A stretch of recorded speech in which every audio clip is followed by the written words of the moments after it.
Okay, great, thanks. So thanks for being here. I'm going to speak about different things here that can give us an idea of what we can expect on the future, and also how AI will affect the future of wild animals. So I will address first wild animal suffering, what happens to wild animals out there.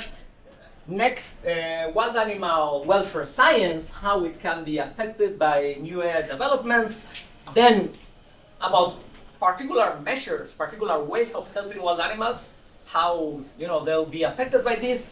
And then finally about wild animal advocacy as such. So we'll start then with wild animal suffering.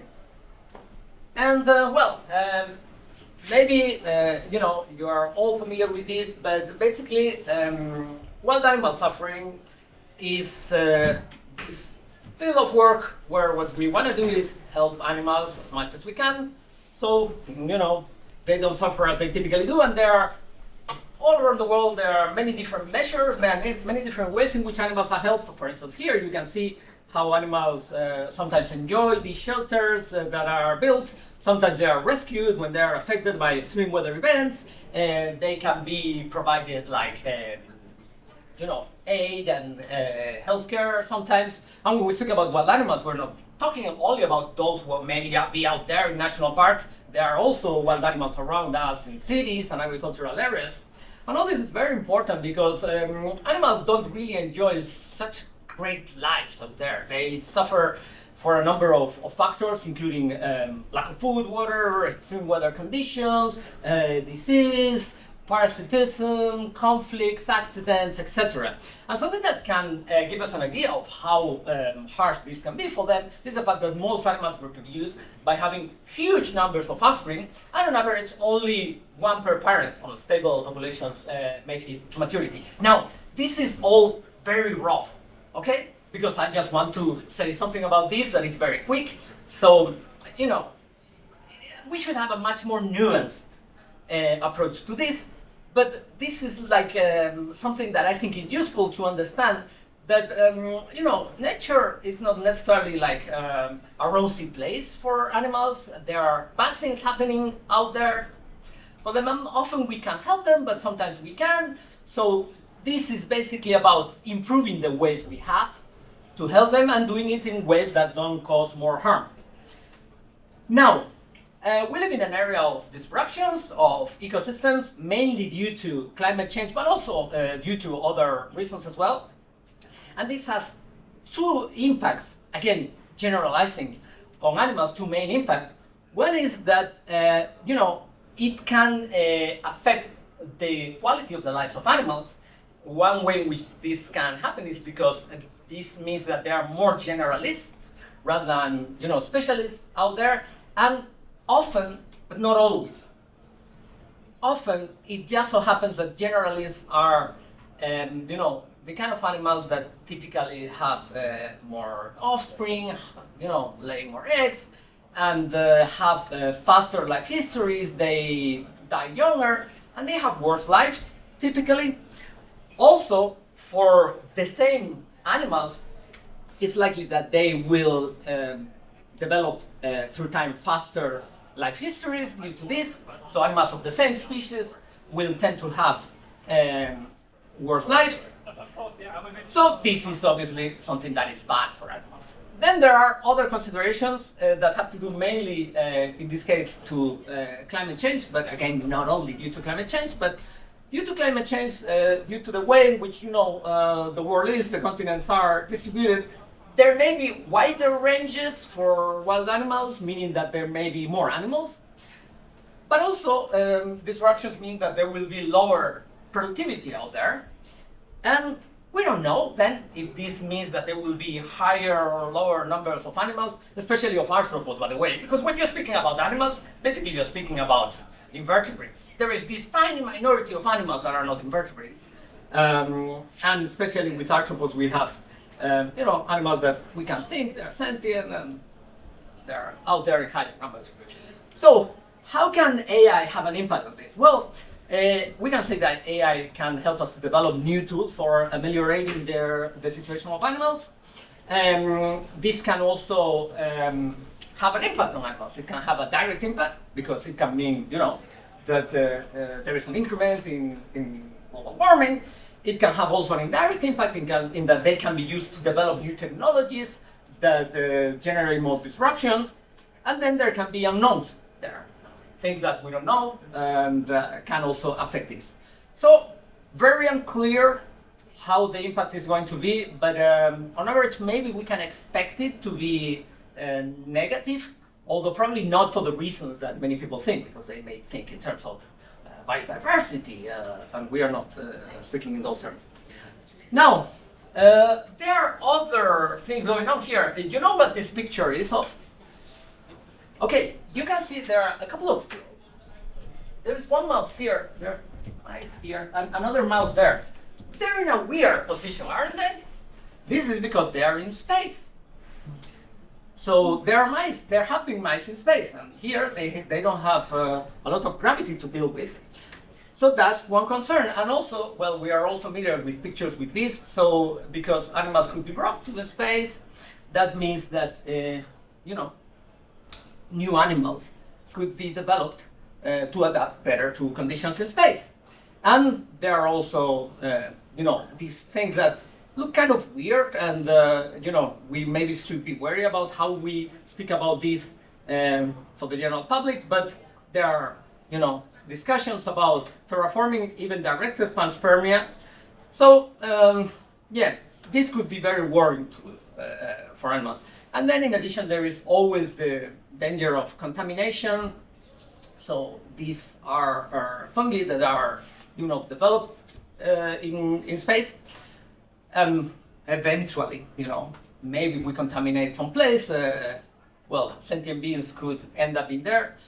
So basically, when it comes to space, AI can mean that there is an acceleration of the use of animals in space, but maybe it can develop replacement so animals are not brought there. And again, there are unknowns there. So I know all this sounds really weird, but it can have some implications for us, having to do with how we figure out our messaging regarding all these things, taking into account that space is very important. Okay, wild animal welfare science. I'm going to go very fast because you wanted me to speak a lot. So we may all be familiar with tools like this that are pretty cool to identify birds and all that. So this is one way in which the use of AI can be useful in wild animal welfare science for the sake of monitoring and data analysis. In addition to that, there are other things. So in addition to what I just mentioned, AI could be useful for research. And there are different fields of research or different problems that should concern us here. So there are problems that are scientifically appealing about wild animal welfare. There are others that are foundational. There are others that are targeted in certain specific interventions that look very promising or very interesting for us. And then there are sociological issues, like what interventions are more likely to be accepted by the general public. So the two first ones really are the ones that are more interesting from the point of view of wild animal welfare science. And here, of course, I took this image from a post by Max here, by Max at the AI for Animals website. There is, of course, all the field of interspecies communication that can be very helpful for this. In addition, research can be helpful in other ways. The use of AI in research to make progress in welfare assessment methods, also in links between behavior and welfare, in interactions between different species in ways that can be relevant for the welfare in different ecosystems. And also, it can help us to examine how different negative factors work out there. So how a certain disease expresses, for instance. And then it can be very useful for modeling. So for instance, to get an idea of, the aggregate positive and negative welfare that is out there. This can be done by, speeding up work in population ecology, in understanding the factors that affect positively and negatively wild animals, in calculating welfare aggregations, and also in how ecosystems change through time. So how can AI have an impact then in science? Well, it can help us to have more tools for helping animals. It can boost welfare research, but then, it can do something similar in the case of those who want to do things that can be negative for animals, for other purposes, anthropocentric purposes, or maybe sometimes conservationist purposes that are really not aligned with what would be better from the point of view of welfare. Okay, so what are the implications? Well, one implication here could be that we could just focus on doing research in those areas where AI or AI systems is less likely to have a huge impact, at least in the near term. And then we can do meta research in identifying where is it that AI is going to be better, and maybe this can inform our previous decisions about where to focus. And finally, we can consider that it's very important to try to incorporate AI systems in our work as soon as possible. There is this paper by Mal Graham that develops this, explains this in much more detail than I have here. I strongly recommend that you read it. Mal is most likely the person who knows more about this issue worldwide. So I strongly recommend it. Then, what about initiatives to help wild animals? Well, here again, we have tools for helping. And here it's not just that we can use monitoring and data analysis to get more knowledge. We can use it in ways that can actually make a difference for animals. So we have now people who are developing systems to prevent birds from being hurt by these helices. If I understand correctly, this is done in the case of some animals, like eagles. But maybe further research will help to develop this in the case of other animals as well. So this is an example of a way in which work can make already a difference for animals, which is very cool. In addition, AI systems can help us to design better the kind of measures, the interventions that we are going to apply. There are different ways in which this can be done. And before I mention these 4 types of lines of research, here we would rather be more interested in the targeted ones and in the sociological ones. If we consider first the targeted ones, we consider certain interventions that we could apply. Well, the use of AI can help us to compare better alternative approaches to a certain problem. It can also help us to improve the conditions for the effectiveness of that particular measure. It can help us also to estimate the ripple effects, the cascading effects that it can have for other animals as well. And it can also help us with the overall strategic design. That is with the most sociological part in this case, with considering, other factors that don't have to do necessarily with the specific of what we are doing and the impact, but maybe with how the intervention is seen by relevant decision makers, for instance. So there are many different examples of this that are not something that we can consider will happen in the future, but have to do with interventions that are being done right now. So, for instance, population control methods like the use of contraception in ways that are not harmful for animals or non-lethal. Also in the case of vaccination, and vaccination, it may be the intervention that has helped more animals to date. I've chosen this slide here, but maybe vaccination against rabies is the one that is better known. So here, AI systems could help us to be able to choose better the kind of method that we are using, also the timing and location of different interventions, also how to minimize impacts like others that we may have foreseen of the measure, and also it can also help us to automate these interventions and maybe to eventually scale them up. So what are the implications then for actual measures helping animals? Well, again, I think that the same one that I mentioned for wild animal welfare science, for studying the welfare of animals would apply here. Focus on where AI systems may end up being less helpful. And again, meta research on this. Another one would be that maybe since we are going to be able in the future to help animals better, at this point, we may be more interested in furthering the kind of measures that are more likely to increase support for helping wild animals, rather than trying to choose the ones that have a higher impact, right? Because, some years from now, we may anyway have that high impact, but that will also depend on how, public perception about it is. Okay, so finally, wild animal advocacy. And I'm sorry I'm rushing, but I'm doing what you told me at the beginning. You told me, yeah, please cover everything, but have room for questions. So it's like, okay, I'm, chuckling with everything and I'm doing it wrong, So when they say, oh, how you should speak in public, the opposite of what I'm doing now.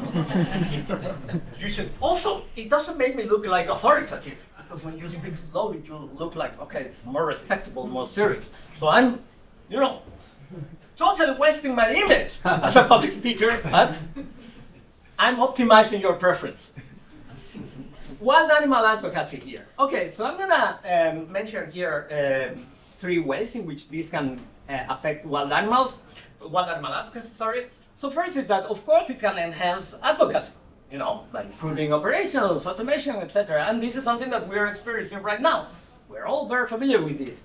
It can also, be used for improving our messaging, identifying opportunities.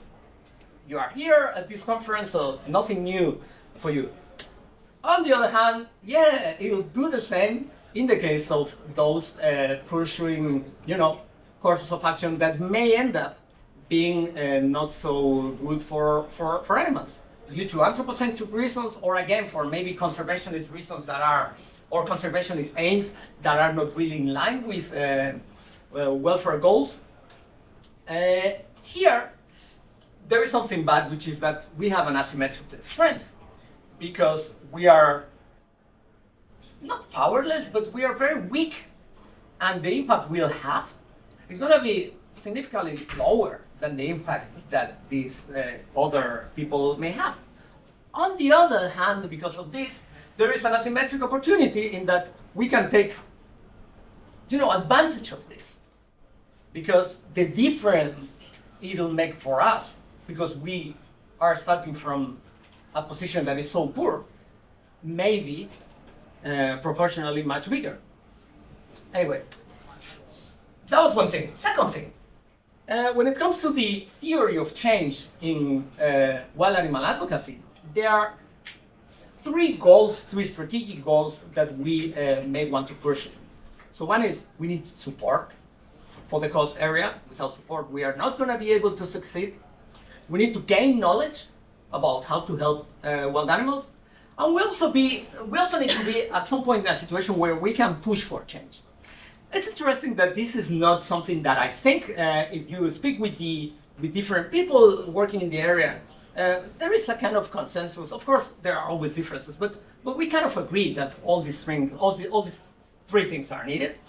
And the good thing is that the people who are working on this are kind of coordinated, so we get along very well.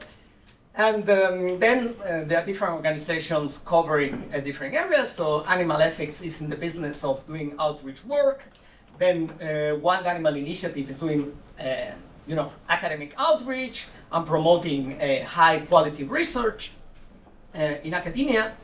Then there is the NYU Wild Animal Welfare Program that are also not just doing research, but also increasing the respectability the field has. And people in raising priorities, well, they are doing work on more foundational questions that are relevant for the field. And then there are also some new initiatives like the Schoolworm Free Future. You may have heard of it. They've just started, so it remains to be seen how successful they are. But it's exciting that they are working there. And then there are also other people who are helping, in this case, with providing information outreach, like vegan activists, even if at a very low scale. So, well, how is helpful for these people? Well, I'm going to say something about what we just seen just a second from now. But what we can see then is that AI's impact can be helpful in developing tools for helping, as I said. But again, it can help us, or it can help others, to develop tools for harming. It can have an impact on the research that organizations do. But then it can have another problem, which is that it can help, as you are familiar, probably if you are familiar with the literature and the potential impacts of assistance, you know that there is this risk of value locking, making it more difficult at some point to advance new ideas. So what does this mean for a theory of change? Well, it means that maybe doing work to prevent this from happening can be very important. And we have an example of this in this paper that these very nice people working in the area came up with. So what we see here now with LLMs could happen also with other AI systems. So that can be problematic. So what are the implications of what I just said? First one, since AI is gonna be, probably boosting our capacities for doing research, but may risk our capacity to do progress in outreach because of the risk of value locking. And in policy making, it looks like work in policy and outreach should be a priority for us. Unfortunately though, if you look at the money, where the money is going, it's mostly going, the little money that is spent in wild animal advocacy, which is extremely little and it's a shame. But most of it is going to promote research. So it looks like definitely we need more work on outreach and policy and perspectives concerning the development of new AI systems. Especially we consider the possibility of the development of transformative AI or AGI seems, especially concerning. Then it looks like we should do more work on trying to align AI systems with concern for wild animals. So this would imply concern for all sentient beings, but also not confusing concern for, wild animals with concern for biodiversity or ecosystem conservation. Then we would also need here to incorporate, AI tools as soon as possible. And finally, and this is something that Mal in the paper I mentioned before also stresses very much, and I think Mal is totally right on this, as with other many things, we should prepare for uncertainty. So that's pretty much it. If you want more information, you can ask Senti, who is this AI assistant that, based on Claude, that Animal Ethics has developed, and see what Senti comes up with. And that would be it. Thank you very much. Did I make it on time? Yes, I did. So, yeah, great. Looking forward to this. How do you think, and maybe Mal goes into it in that paper, that essay, but how do you think we can prepare for the uncertainty around how AI will impact wild animals, how we can use AI in the best ways to benefit wild animals? Yeah, or do we kind of just have to take it as it comes? Is there some way we can prepare for that? Yeah, so one way is just preparing for uncertainty as you would prepare for uncertainty for other things. Mal stresses this, and I think that's totally right. So maybe that can mean that you want to revise long-term investments.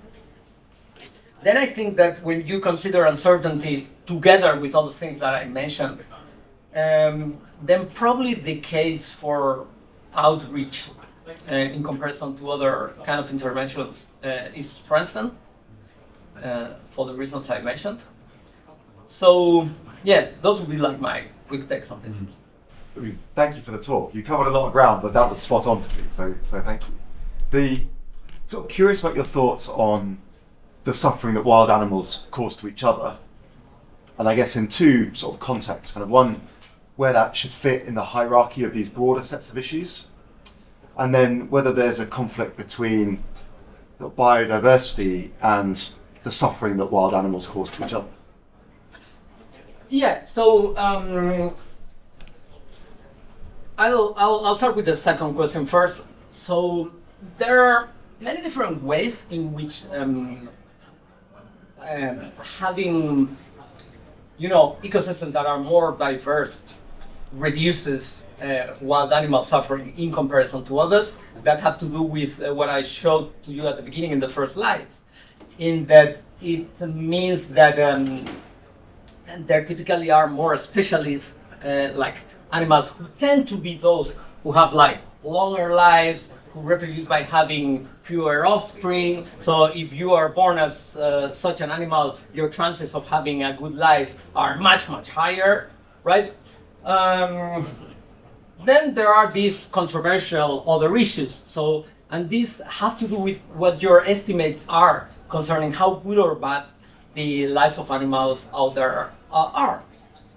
So while many people from the general public and maybe many animal advocates as well tend to have a very optimistic view of the life of animals in the wild, or in the wild, the life of wild animals, because there are wild animals around us here in places that are heavily affected by humans. And when you consider people actually doing work on this or thinking about this, I don't know anyone who has this view. Typically, the main view is either of total uncertainty. We don't know if overall their lives are positive or negative when we consider them all aggregated. Of course, this means that some have good lives, maybe great lives, but some others have horrible lives. So depending on what your normative view on this is, if you are utilitarian, you may say, well, fair enough. If on the overall they're good, there's some it's good. But then if you are, I don't know, a prioritarian or an egalitarian or a sufficientarian, depending on your view of distributed justice, or if you hold a view that places more attention on suffering, then you may think, well, this is really not that great. So then the fact that more diverse ecosystems tend to be, but this is it's not general rule, nothing of what I said is more productive, then this could affect the numbers of animals in ways that are relevant for how you estimate all this, right? On the basis of what I said concerning our estimates of how good or bad their lives are, and our normative views on that. And then finally, coming to your first question, you see animals are affected by a number of factors. I mentioned them at the beginning, and some have to do, with conflict with other animals. There is parasitism, there is predation, there are other conflicts between different animals other than this. These are not the only ones. These may be the ones that we may think of first. But then, there is lack of food, water, changes in weather conditions, even things that wouldn't affect us. So, for instance, I am from a place where there is like this bay where there are lots of crustaceans that live there in shallow waters and mollusks, and it's very rainy there. It's northwestern Spain. It's a place called Galicia. It rains way more than in London, and when it rains a lot, many of these animals die because the salinity of the water is reduced. Maybe there is such a thing as extreme suffering for changes in the salinity of the environment that we don't experience. So I'm saying all this to say that we shouldn't really focus that much on maybe conflict between animals. We should consider like the big picture.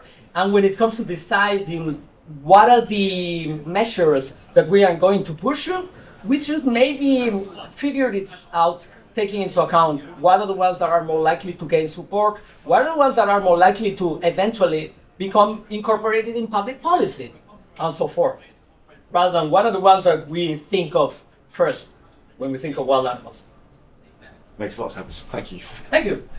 Thank you, Oscar. I wanted to ask, you had this notion of being able to help better in the future, and how that might change and inform what we do now, in particular building infrastructure for the future instead of just doing what we called highest impact today.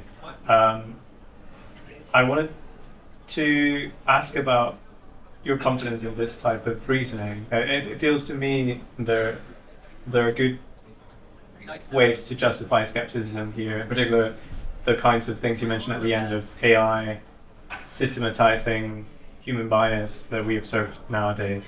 So yeah, I wonder if you could say more about what you think.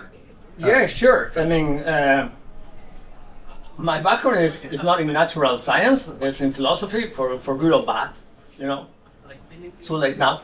But maybe it's good. I don't know. But I'm a philosopher.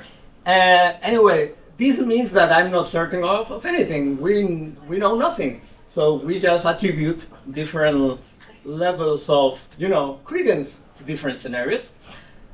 So how is that affecting what I mentioned before? Not really a lot. Because, first of all, because as I've stressed at different points, all this is very tentative. We just don't know. But when it comes to designing our strategy, the fact that we put more credence on something happening than the one that we had before, that should definitely affect our decision making. So in this case, if we are figuring out, right, whether we should do research here or there, whether we should put more efforts on policy or research, how much effort should be put on outreach, etc.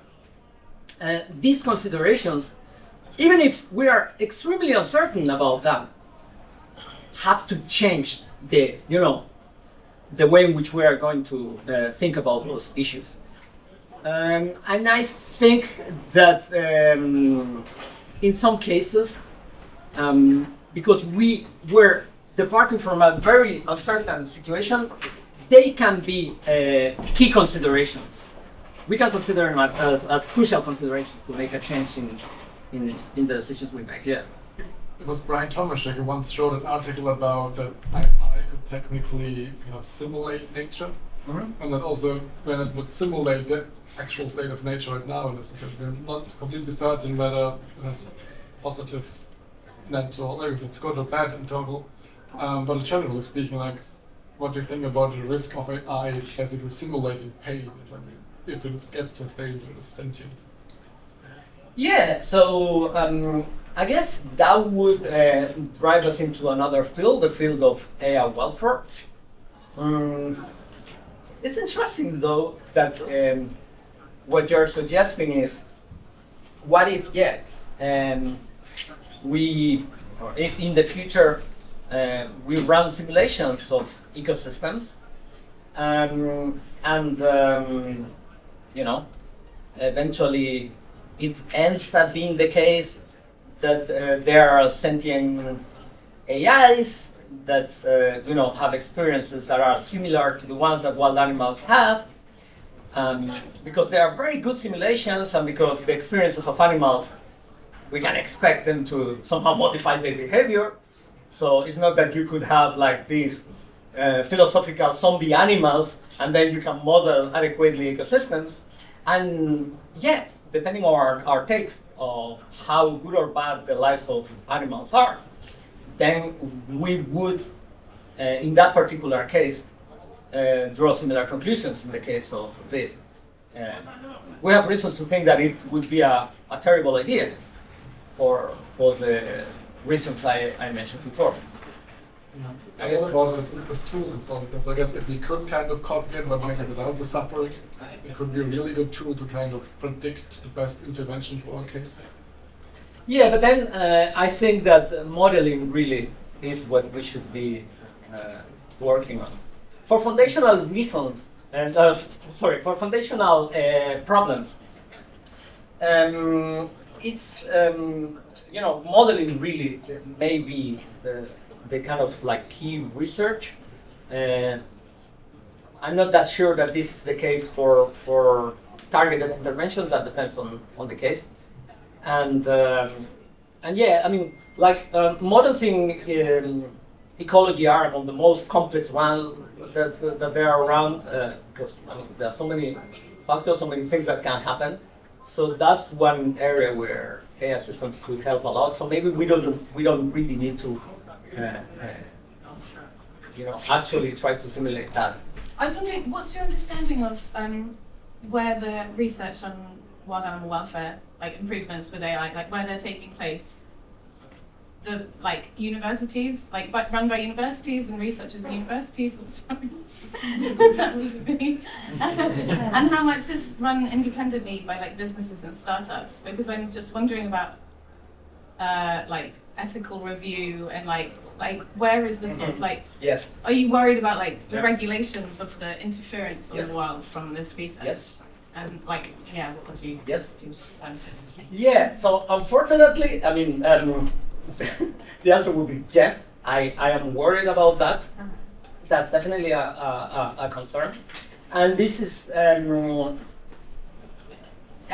concern that I would have for different types of research on different problems. And as for your first question, it's kind of uncertain. Yeah. So I mean, I kind of think that a lot could be done by within academia, but yeah, it's really very uncertain. So because the thing is that who will be the stakeholders, right? And also just one thing, I'm taking it that what you mean is not research on identifying the welfare of animals out there, but research that is relevant for welfare. Not necessarily directly, but indirectly, because it can be research that is relevant for developing policies that can affect animals out there, but maybe for anthropocentric or conservation reasons, right? So yeah. Yeah, it's just that research on animals is obviously disruptive, and it hasn't really been that sexy so far. So not much has happened, compared to AI is obviously quite sexy. I don't know if I'm overestimating how many people are going to be suddenly traipsing out into the wild, interfering with animal lives. But I do think it's a worry. No, yeah, I agree with that, and this morning when the conference started, I mean, I agree with what Jonathan Bertus here said about this issue. I think he was totally right about this. Okay, thank you very much.